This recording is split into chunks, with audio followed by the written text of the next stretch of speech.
folks, welcome to my channel Review Rowdy. I am your host and दोस्त कुशल नारसरिया। दोस्तों, पूरे 7 महीने के अंतराल के बाद फाइनली करंट वीक से महाराष्ट्र गवर्नमेंट ने परमिशन दे दी सारे मल्टीप्लेक्स चेन ओनर्स को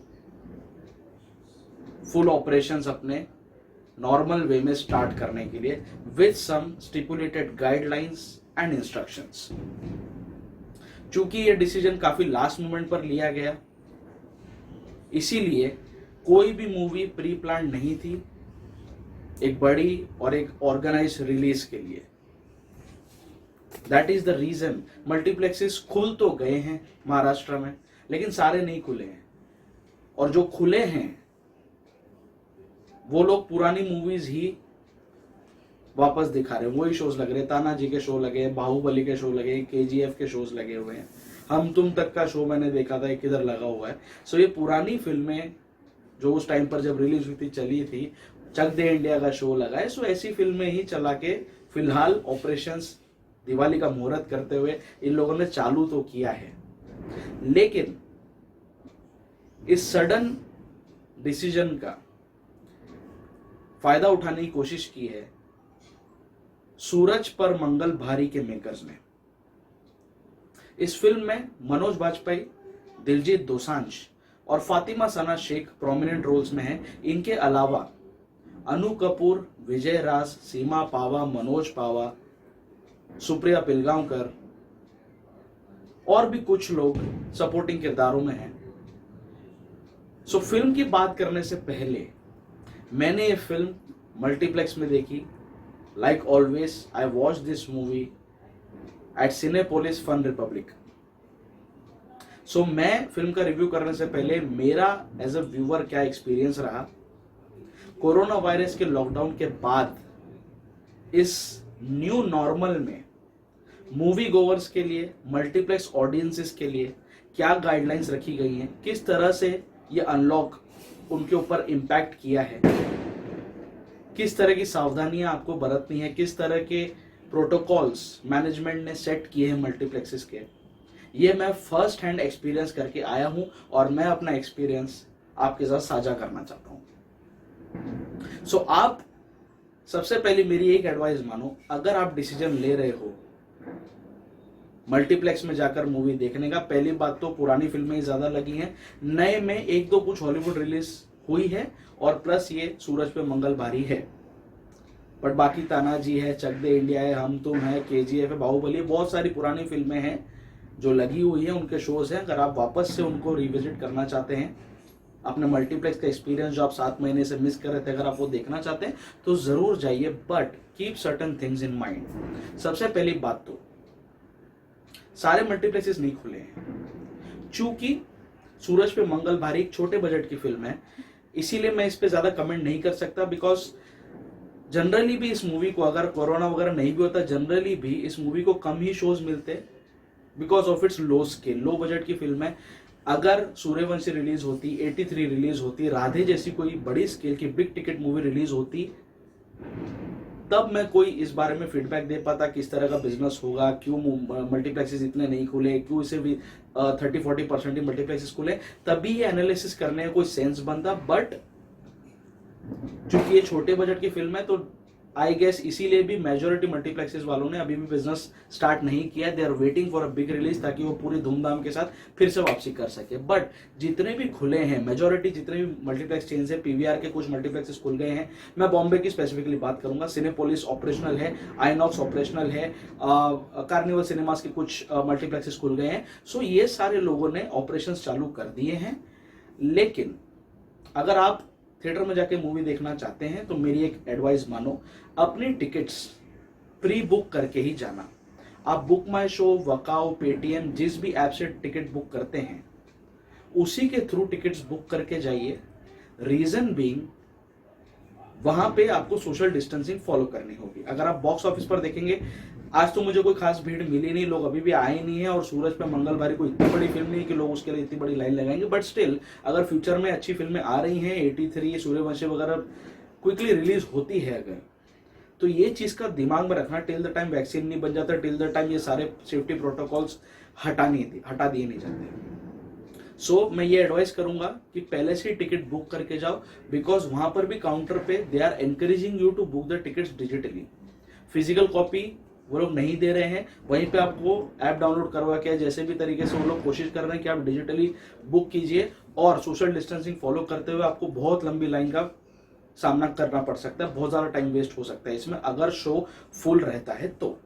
सो इट्स बेटर अपना टाइम पहले से ही बचाओ, अपनी सीट्स अपने टिकट्स पहले से ही बुक करके जाओ, उसका सिर्फ क्यूआर कोड डाउनलोड कर लो अपने मोबाइल पे और वही चीज़ वहां पर लेके जाना। So I book my ticket through Book My Show, मैंने उसका क्यूआर कोड डाउनलोड किया, मैं गया मल्टीप्लेक्स में, घुसते से ही मेरा सेफ्टी चेक हुआ, सिक्योरिटी चेक हुआ, घुसते से ही सिनेपोलिस के मैनेजमेंट ने सभी के लिए सैनिटाइजर रखा हुआ है, जो स्टैंड लगा हुआ है आजकल आप ये स्टैंड हर जगह भी देखते ही होगे, आपके ऑफिस में भी लग गया होगा, मल्टीप्लेक्सेस में मॉल्स में काफ़ी लग गया है। पैर से आप उस स्टैंड को दबाओ, हाथ में सैनिटाइजर आ जाता है एंड आपको कुछ भी फिजिकली टच करने की जरूरत नहीं है। सो सैनिटाइजर लगा हुआ है, प्लस जो गन है जिसके थ्रू वो लोग टेम्परेचर चेक करते हैं, तो स्टार्टिंग में जाते ही आपको गन से टेम्परेचर चेक कराया जाएगा। अगर आपका टेम्परेचर बॉडी का 98.5 डिग्री से ज़्यादा हुआ, आपको वहीं पर रोक दिया जाएगा। They are not allowing the patrons.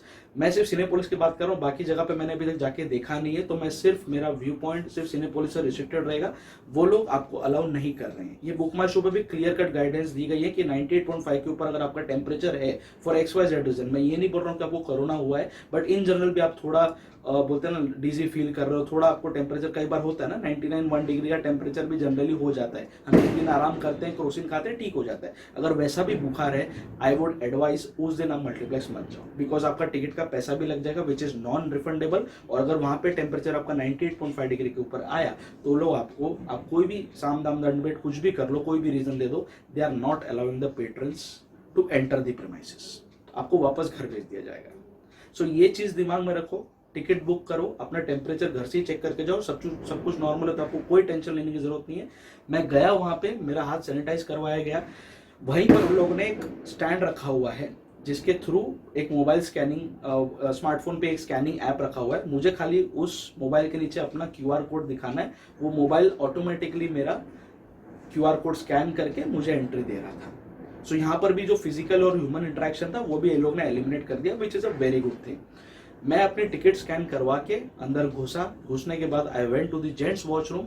Gents washroom में भी जितने भी यूरिनल्स है ऑल्टरनेट यूज के लिए रखे गए हैं, एक यूरिनल छोड़ के दूसरा यूरिनल आपको यूज करना पड़ेगा, वहां पर भी आपको सोशल डिस्टेंसिंग रखनी होगी, और जो यूरिनल्स पब्लिक यूज के लिए नहीं है, वो लोग ने बड़ा सा मैट लगाया, उसके ऊपर बड़ा सा क्रॉस है, you can not tamper that. अब आप बचकांडी हरकत करोगे, टिपिकल इंडियंस ऑडियंस की तरह बिलीव करके उसमें छेद करोगे, उंगली करोगे, वो मत करना। Behave as a well civilised citizen. वो लोगों ने कुछ स्टेप्स लिए तो हमें उसकी रिस्पेक्ट करनी चाहिए, हमें उसे फॉलो करना चाहिए, ये हमारे ही सेफ्टी के लिए है। तो यूरिनल्स में भी एक छोड़कर एक यूज करने को दिया गया है, प्लस जेंट्स वॉशरूम में सैनिटाइजर भी अवेलेबल है और लिक्विड सोप भी अवेलेबल है। आप अच्छे से फ्रेशन अप होने के बाद अपने आप को क्लीन कीजिए और फिर आप अपने ऑडिटोरियम के ओर बढ़िए। ऑडिटोरियम में जब आप जाएंगे, 2 लोग टिकट चेक करने के लिए कंपल्सरीली रखे गए हैं, वो आपका टिकट नंबर देखेंगे and they will guide you towards your seat. आप वो सीट पर जाएंगे, सीट पर आपको दिखेगा हर एक ऑल्टरनेट सीट पर, आपकी हर एक बाजू वाली सीट पर एक उन लोगों ने टैग लगाया हुआ है that this seat should not be used for sitting. ये टैग रिमूवेबल भी है, और ऐसा कुछ नहीं बड़ा सा क्रॉस मार दिया जो टेम्पर नहीं कर सकते, ऐसा कुछ भी नहीं है। सिर्फ एक टैग लगा दिया गया है, आपको सिविलाइज रहकर उसे फॉलो करना है। जो सीट पर येलो टैग लगा हुआ है उस पर आपको नहीं बैठना है। तो एक छोड़कर एक सीट रखी गई है। बुक माई शो के ऐप पर भी ऐसा ही रखा गया है, पूरा लेआउट ही ऐसा है। बुक माई शो पर भी एक छोड़कर एक सीट पर क्रॉस मारा गया, और आप अगर उस पर कोशिश करेंगे क्रॉस वाली सीट को दबाने की, कुछ भी नहीं होगा। दो seats are non saleable, not available. So जो पहले कयास लगाए जा रहे थे सोशल मीडिया पे, मैंने काफी आर्टिकल्स पढ़े, लोगों ने अजम्पशंस लगाए कि भाई न्यू नॉर्मल में ऐसा होगा कि जो कोने कोने की जो सीट्स होती है वो कपल्स के लिए रख दी जाएगी, दो जो लोगों के लिए, और बीच की जो सीट्स होगी उसमें एक छोड़कर एक बिठाए जाएंगे। ऐसा कुछ भी नहीं है, ये सारी मिथ्स है। हर एक सीट, आप कपल हो नहीं हो, उससे मल्टीप्लेक्स को कोई लेना देना नहीं है। बुक माई शो पर भी चाहे कोने की सीट हो, बीच की सीट हो, एक छोड़कर एक सीट ही रखी गई है फॉर सेलिंग। सो आपको प्रोटोकॉल फॉलो करना ही है। हाँ, लाइट्स ऑफ हो जाने के बाद आप भले, अभी मैं समझ सकता हूँ कि लोग 90% से ज़्यादा लोग हमारे यहाँ पे कोई गर्लफ्रेंड को लेके जाता है, वाइफ को लेके जाता है, तो they want to spend quality time with their partner during the movie से उनको आधे लोगों को पड़ी नहीं होती है। सो ऐसे केस में आई वुड एडवाइस जाके बैठ जाओ, और जब लाइट बंद हो जाएगी देख लेना सिचुएशन को, देख तो नहीं रहा, कोई ऑब्जेक्ट तो नहीं कर रहा, तो आप साथ में आके बैठ सकते हैं। But I would still advice कि 3 घंटे की बात है, 2 घंटे की बात है, सिविलाइज्ड ऑडियंस बन के जाइए, उनकी भी रिस्पेक्ट रखिए, आपकी भी रिस्पेक्ट रखिए। ऐसे कोई सिचुएशन पैदा मत करना कि उनके मैनेजमेंट को आपको फोर्सफुली बाहर निकालना पड़े। They are following the protocols very strictly, उनको स्ट्रिक्ट गवर्नमेंट गाइडलाइंस मिली है, कोई भी आदमी अगर प्रोटोकॉल फॉलो नहीं करता है उसको निकाल दिया जाएगा विथ नॉन रिफंडेबल टिकट। सो इसको फॉलो करो, एक छोड़कर एक सीट रखी गई है, बिंदास जाके बैठो। अब मैं मूवी देखने बैठा, पूरा फर्स्ट हाफ निकला। जनरली सिनेपोलिस में मैंने इतनी सारी मूवीज देखी है, जनरली मूवी का इंटरवल 10 से 12 मिनट का होता है, लेकिन आज इंटरवल पूरा 20 मिनट का था। रीजन बीइंग, मैंने बाहर भी कंफर्म किया, तो बाहर जनरली रैक्स पर जो फूड एंड बेवरेज काउंटर होता है उस पे सिनेपोलिस हमेशा burgers, pizza, sandwiches, brownies, pastries सब कुछ ऑफर करता है। बट आज सिर्फ और सिर्फ मुझे रैक पर सॉफ्ट ड्रिंक और नाचोस दिखाई दिए, पॉपकॉर्न भी नहीं था। So maybe since they are starting now, आगे जाकर और चीज़ें प्लेटर पे रखेंगे वो ऑफर के लिए, बट एट द मोमेंट सिर्फ नाचोस खाने मिलेंगे और सॉफ्ट ड्रिंक मिलेगी, वो भी आपको अंदर ले जाना अलाउड नहीं। You are not even allowed to take a water bottle inside the auditorium.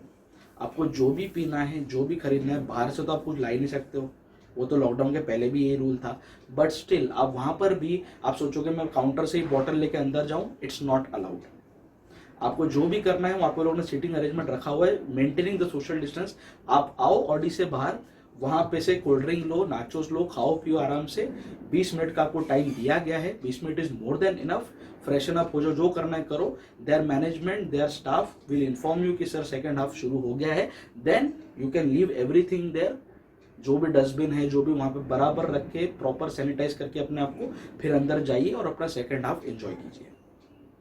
अंदर कोई सर्विस नहीं मिलेगी, आप कोई भी टेबल, कोई भी बेवरेज अंदर ऑडिटोरियम के अंदर नहीं ले जा सकते। It's a strict guidelines given by the government. Cinepolis तो ये फॉलो कर रहा है, बाकी लोगों को मुझे पता नहीं, मैं जाके देखूंगा तो मुझे पता चलेगा, बट मोर और लेस सब लोग शायद यही फॉलो कर रहे होंगे, because it's coming from the government.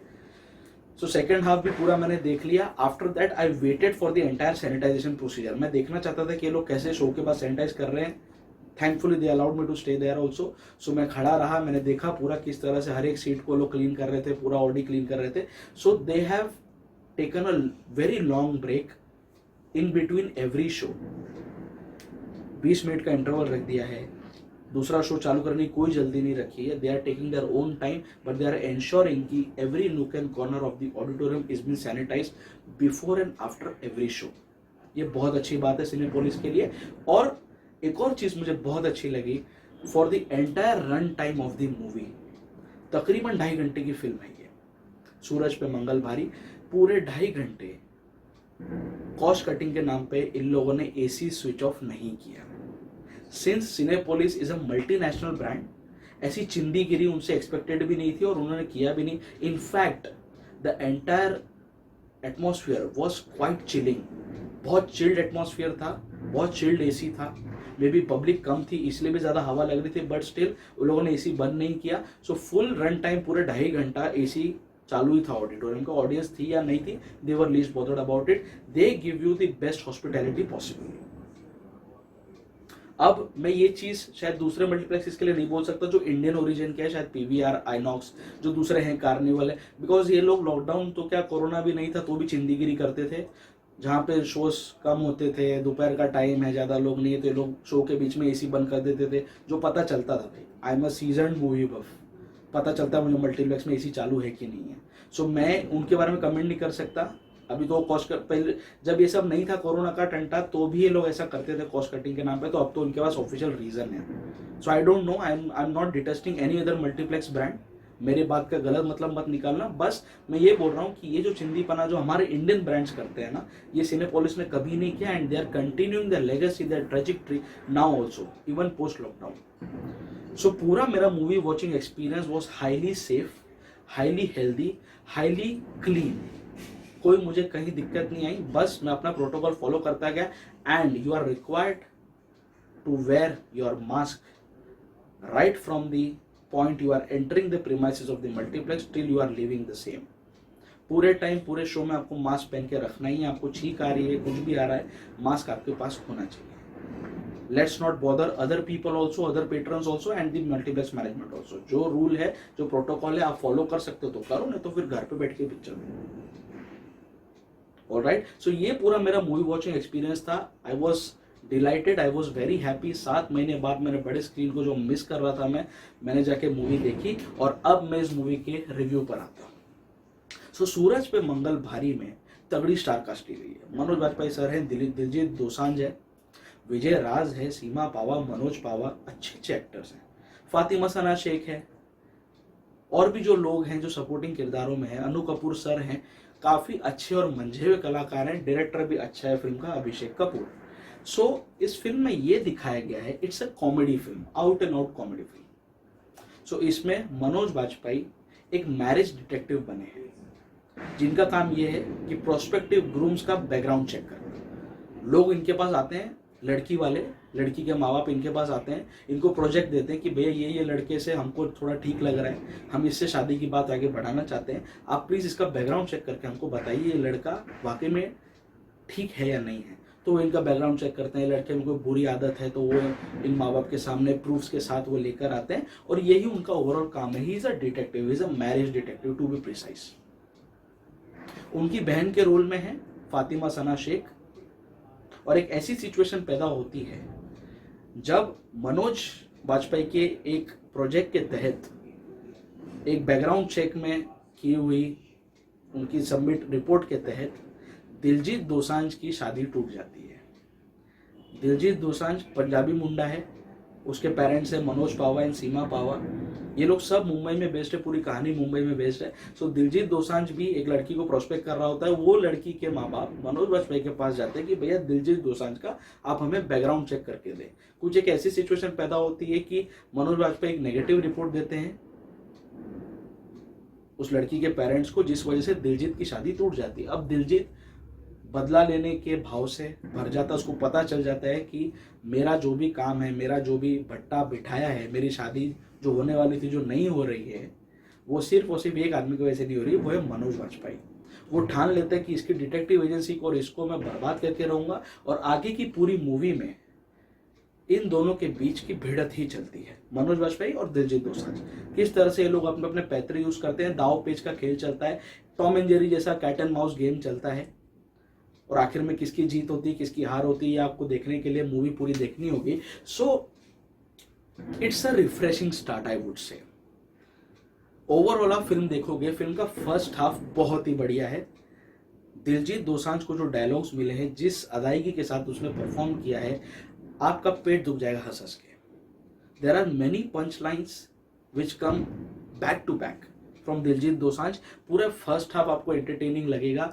2.5 घंटे की मूवी है। फर्स्ट हाफ एक ब्रीज की तरह निकल जाएगा, वो पता भी नहीं चलेगा कि आपने 1.25 घंटे 1.5 घंटे की मूवी देख ली है।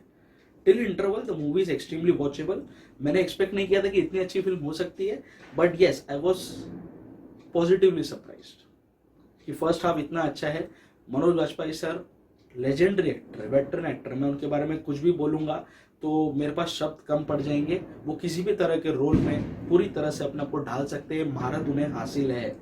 सो वो तो उनकी परफॉर्मेंस की बात करने का कोई मतलब ही नहीं, मैं बहुत छोटा हो जाऊंगा, मैं उनकी कितनी तारीफ करूं कम है। तो मनोज वाजपेयी सर ने तो बहुत अच्छा काम किया। Diljit Dosanjh is a highly underrated actor. उस आदमी में वो मादा है, वो कला है कि एक नॉर्मल से स्क्रीन पे, एक नॉर्मल से डायलॉग को भी वो जिस तरह से अपने लहजे में बोलता है ना, जिस फनी वे में वो प्रेजेंट करता है, जिस मेहनत के साथ वो काम करता है, वो मिडास टच बन जाता है। एक नॉर्मल सा डायलॉग भी उसके मुंह से काफ़ी फनी लगता है, जो कॉमेडी फिल्म्स के लिए एक प्लस पॉइंट होता है। दिलजीत दोसांझ ने अपना हार्ट सोल सब कुछ इस फिल्म को दिया, और जिस तरह से अर्जुन पटियाला में उसने काम किया था, वापस दिलजीत ने अपने काम से मुझे बहुत इम्प्रेस किया है। साथ ही साथ अनु कपूर सर बहुत कम बोले, बहुत कम स्क्रीन टाइम मिला है उनको, लेकिन वो अपनी छाप छोड़ने में सफल रहे। बहुत अच्छा काम उनका भी है। मनोज पावा, सीमा पावा, बहुत अच्छा काम इनका भी है। सो परफॉर्मेंस वाइज मुझे सिर्फ और सिर्फ फातिमा सना शेख से शिकायत है। फातिमा काफ़ी जगह पे फीकी पड़ गई, कुछ जगहों पे उसको शाइन करने का मौका मिला, but majority of the time she was a misfit in the entire narrative. कहाँ तो इतने दिग्गज एक्टिंग के तुम्हारे सामने खड़े हैं और तुम इतनी बचकांडी हरकत कर रहे हो। Fatima needs to improve a lot on her dialogue delivery, on her confidence level on screen. काफ़ी लेट डाउन लगी। उससे बेटर काम जो एक्ट्रेस पेंट से करके कोई एक एक्ट्रेस है सपोर्टिंग रोल में, जो मनोज वाजपेयी की लव इंटरेस्ट का रोल किया है जिसने, उसने काफ़ी अच्छा काम किया है। बहुत छोटा सा स्क्रीन प्रेजेंस था, she was a supporting actor, but वो लीड एक्टर से ज़्यादा अच्छा काम किया उसने। So here Fatima needs to improve a lot. उसकी performance was the weakest link in the entire movie. और इसका जो सेकेंड हाफ है काफ़ी ज़्यादा ड्रैग किया। इंटरवल के 15 मिनट बाद ही एक ऐसा मोमेंट आ गया जहां मैं समझ गया कि डायरेक्टर के पास, स्क्रिप्ट राइटर के पास अब आगे दिखाने के लिए कंटेंट बचा नहीं। हर एक चीज़ ये लोग रिपीट करते जा रहे हैं।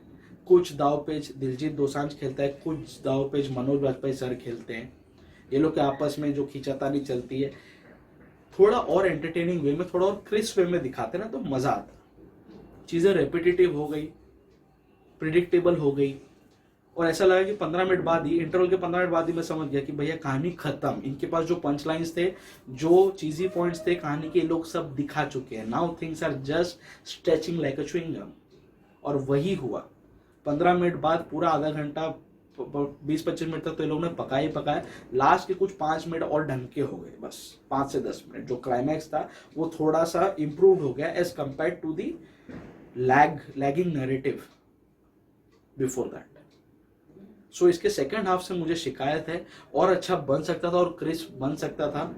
थोड़ा ये लोग थोड़ा लेयर्स और डालते ना कहानी में, कोई तीसरा कैरेक्टर अगर लॉन्च किया जाता कि भाई ये लोग दोनों तो 2 लड़कियों के पीछे पड़े हैं, एक तीसरा कोई आदमी आ गया जो सरप्राइज एंट्री हो, ऐसा कुछ टर्न एंड ट्विस्ट लेके आते ना स्क्रिप्ट में तो मजा आता। स्क्रिप्ट इनके पास अच्छी थी, कॉन्सेप्ट नया था, बट इनका सारा मेहनत, इनके सारा चीज़ी लाइन्स, सारी पंच लाइन्स, सारे जोक्स फर्स्ट हाफ में ही खत्म हो गए। सेकंड हाफ में इनके पास कुछ ज़्यादा करने के लिए बचा नहीं, जो स्क्रीन पर काफ़ी ज़्यादा एविडेंटली दिखाई देता है। सो मैं फिर भी फिल्म को डिटेस्ट नहीं कर रहा हूँ। It's a good start to watch Manoj Vajpayee act on screen is a treat. नसीब होता है उन्हें परफॉर्म करते हुए देखना। और अलग अलग किरदारों में हैं, वो औरत भी बन के आए हैं, डिटेक्टिव बनते हैं। डिटेक्टिव के रोल में तो अलग अलग वो अवतार लिया है उन्होंने इस फिल्म में। तो ही is a legendary actor, he is a legend, is a living legend. तो उनके बारे में बोल के कोई फ़ायदा नहीं है। पता ही है कि आदमी जिस फिल्म में होगा तो अच्छा ही काम करेगा। सो मनोज वाजपेयी की परफॉर्मेंस के लिए फिल्म देख सकते हैं। दिलजीत दोसांझ की आउटस्टैंडिंग परफॉर्मेंस, बराबर कांटे की टक्कर दी है मनोज सर को परफॉर्मेंस वाइज दिलजीत ने। विजय राज बहुत छोटे से रोल में थे, लेकिन बहुत मजा आया उनको देखकर स्क्रीन पे। और कहीं ना कहीं सुप्रिया पिलगांवकर जी भी फीकी पड़ गई, थोड़ी लाउड हो गई कॉमेडी करने के लिए। ऐसा लग रहा था जबरदस्ती कॉमेडी कर रही है औरत। ऐसा नहीं होना चाहिए। It should come out naturally, you being a natural and a veteran actress. So ये 2-3 चीजें हैं। फातिमा सना शेख, सुप्रिया पिलगांवकर की परफॉर्मेंस वीक है। सेकेंड हाफ फर्स्ट हाफ के मुकाबले में बहुत ज्यादा वीक है, जो इस फिल्म को जस्ट अबाव एवरेज बना के छोड़ देती है। Still I am not detesting it. Diwali का मौका है, वीकेंड है, हल्के फुल्के मजे के लिए, टाइम पास करने के लिए और कुछ अच्छे पंच लाइन्स पर ठहाका लगा के हंसने के लिए ये मूवी जरूर देखी जा सकती है। सो माई राउडी रेटिंग फॉर सूरज पे मंगल भारी विल बी 3.5 आउट ऑफ 5। पारिवारिक फिल्म है, कोई ऐसे चीप जोक्स वगैरह ज़्यादा है नहीं। सो पूरे परिवार के साथ फिल्म को देखा जा सकता है। एक दिवाली वीकेंड और एक मल्टीप्लेक्स की भूख मिटाने के लिए फिल्म ज़रूर थिएटर में जाके देखनी चाहिए। मुझे लगा फिल्म देखते हुए कि शायद इसके मेकर्स ने डिसाइड कर लिया था कि इसको भी OTT पे निकाल देंगे, because for the entire run time नीचे इंग्लिश सबटाइटल्स चलते हैं, जिसकी कोई ज़रूरत नहीं। भैया हिंदी ऑडियंस के लिए आप हिंदी फिल्म बना रहे हो तो सबटाइटल्स दिखे मुझे, मैं समझ गया कि ये वही प्रिंट है जो डिजिटल में जाने वाली थी OTT पे, बट लास्ट मोमेंट पे डिसीजन लेके इन लोगों ने मल्टीप्लेक्स पे रिलीज कर दिया। बट कोई बात नहीं, अच्छा लगा। It's a surprise package. So limited screen time मिला इसको, लिमिटेड शोज मिले, लिमिटेड मल्टीप्लेक्सेस भी खुले हैं। आपको जाना है तो आप जाओ, टाइम पास करके आओ, फिल्म बुरी नहीं है। सो आप अगर मेरे चैनल पर नए आए हो, आपको मेरा रिव्यू कैसा लगा प्लीज़ नीचे कमेंट बॉक्स में ज़रूर मेंशन करना। आप लोग अगर नए आए तो प्लीज़ मेरे चैनल को फटाफट सब्सक्राइब कर लो। सब्सक्राइब करने के साथ साथ जो प्रॉम्प्टिंग आएगी आपको, उसमें ऑल का बेल आइकन दबा देना भाई, ताकि जब भी मैं कोई अपना नया रिव्यू अपलोड करूँ आपको तुरंत उसका नोटिफिकेशन मिल जाए। आप लोग और सभी लोग जो मुझे देखते हैं, जो मुझे रेगुलरली फॉलो करते थे, only follow me for brutally honest analysis. Review rowdy का नाम ही यही है और मैं बहुत ही सीजनड वे में, बहुत ही ईमानदारी के साथ रिव्यूज़ अपलोड करता हूं। तो जितने भी फेक रिव्यूज़ बाहर घूमते हैं, फेक क्रिटिक घूमते हैं, उनसे अब अगर आप तंग आ गए हो तो मेरा चैनल ही आपके लिए वन स्टॉप सोल्यूशन है। तो मैं वेब सीरीज़ का रिव्यू करता हूँ, मूवीज़ का रिव्यू करता हूँ, बहुत सारी बकैती होती है इस चैनल पर, तो इसलिए मेरे साथ जुड़े रहो। मुझे सोशल मीडिया पर भी फॉलो कर लो, फेसबुक, इंस्टाग्राम, ट्विटर, सभी जगह पर मेरा प्रोफाइल रिव्यू राउडी के नाम से ही है। The digital partner of this channel is 5 about digital and the को ब्रांडिंग पार्टनर इस चाय पकौड़ा प्रोडक्शंस। आप लोग मेरे रिव्यूज साइमल्टेनियसली चाय पकौड़ा प्रोडक्शंस के यूट्यूब चैनल पर भी देख सकते हैं। सो अब सूरज पे मंगल भारी तो मुझे अच्छी लगी, आप भी जाके देख के आओ, एंजॉय करके आओ। अब नेक्स्ट कौन सी फिल्म रिलीज होती है, बॉलीवुड होती है, हॉलीवुड होती है, क्या होता है, मैं भी चेक रखूंगा उसके ऊपर। अदरवाइज मैं छलांग और लूडो, जितनी भी मूवीज आई हैं इन सब का भी मैं रिव्यू करने वाला हूँ। अभी कोई वेब सीरीज पे ZEE5 पे मुंबई करके, सो उसका भी मैं रिव्यू करूंगा। मेरे साथ जुड़े रहो, मेरे साथ कनेक्टेड रहो, मेरे चैनल पर आते रहो। स्टे ट्यून, स्टे फिल्मी एंड स्टे राउडी।